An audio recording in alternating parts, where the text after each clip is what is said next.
Le clip numéro 6 est consacré au verre et à la sécurité. Quels sont les types de verres de sécurité? D'abord, un verre de sécurité est un verre qui, en cas de bris, ne produit pas d'éclat susceptible de provoquer des blessures. Il peut être trempé, il peut être feuilleté. Dans le cas où il est trempé, la résistance mécanique de ce verre est supérieure par un traitement thermique.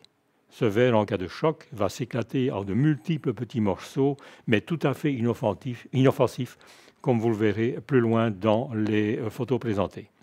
Il peut être feuilleté et dans ce cas, en cas de bris, les éclats adhèrent à un film synthétique, ce qui va réduire les risques de blessures. Voici notamment le verre classique. Il se brise en 1000 morceaux et bien sûr, les morceaux sont coupants et tombent. Le verre feuilleté, lorsqu'il se fissure ou se brise, les morceaux de verre restent collés, adhèrent à ce film synthétique que nous définirons plus loin. Le verre trempé, lui aussi, se brise, il chute, mais ces petits morceaux sont inoffensifs au point de vue coupure.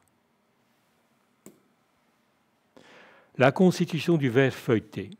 Le verre feuilleté est constitué de 2 ou de plusieurs verres simples, collés entre eux par un ou plusieurs intercalaires en PVB, le fameux butyral de polyvinyle, produit synthétique.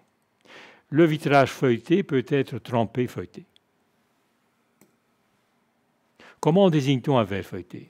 Bien, par exemple, le 2-2-1, il est constitué de 2 verres clairs de 2 mm d'épaisseur et d'un film de PVB de 0,38 mm d'épaisseur. Dans l'exemple suivant, le 64.2, vous avez un verre de 6 mm d'épaisseur, un verre de 4 mm et 2 films de butyral de polyvinyle de 0,38 mm d'épaisseur. Envisageons maintenant les différents types de protection. Vous pouvez avoir une protection contre les risques de blessures en cas de choc. On pense par exemple aux pare-brises de voitures, aux parois de verre dans les musées, les écoles et locaux sportifs. La composition peut être 2-2-1, 3-3-1, 4-4-1. Vous voyez, 2 parois de verre,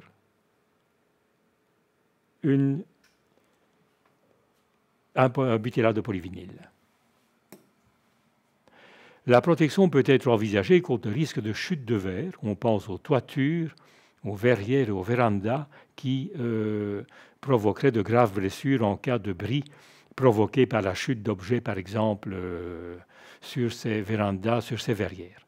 La composition du vitrage feuilleté peut être 3-3-1, 4-4-1, 5-5-1, 6-6-1. Donc on peut aller vers des verres plus épais.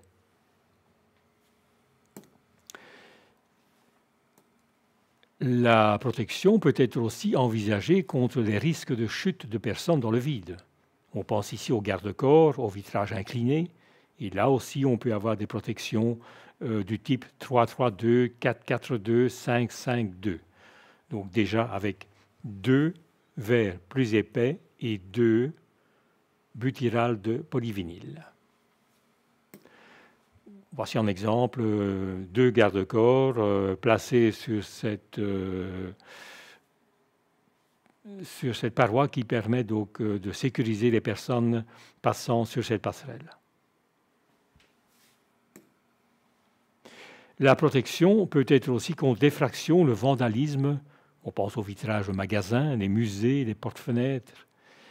La composition du verre, vous voyez, est déjà plus complexe. On peut aller jusqu'à des 4-4-4, c'est-à-dire 2 verres de 4 mm d'épaisseur et 4 parois de butyral de polyvinyle.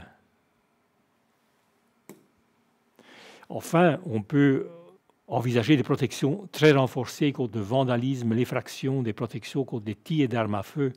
Ici, on est évidemment dans des types de verres feuilletés ou multifeuilletés, comme vous le voyez ici, avec une définition de 4,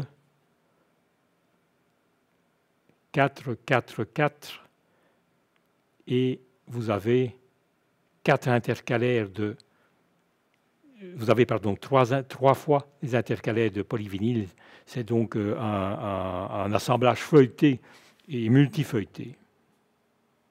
On va évidemment, en fonction du type d'arme à feu et de munitions, déterminer l'épaisseur de ce verre.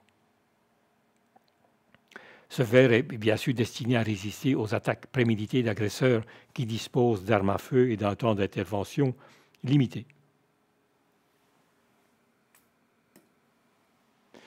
Par exemple, ce verre est très adapté aux guichets bancaires et aux institutions financières.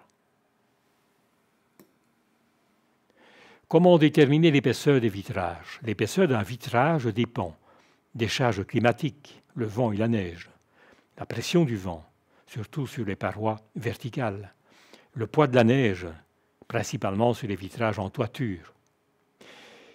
L'épaisseur dépend également des dimensions, la forme et le calage des vitrages. Le calcul s'effectue suivant la théorie des plaques de Timoshenko.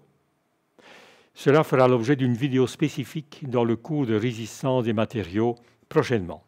Voilà, nous en avons terminé avec ce clip numéro 6. J'espère ne pas avoir été trop long. Je vous donne rendez-vous déjà au prochain clip numéro 7.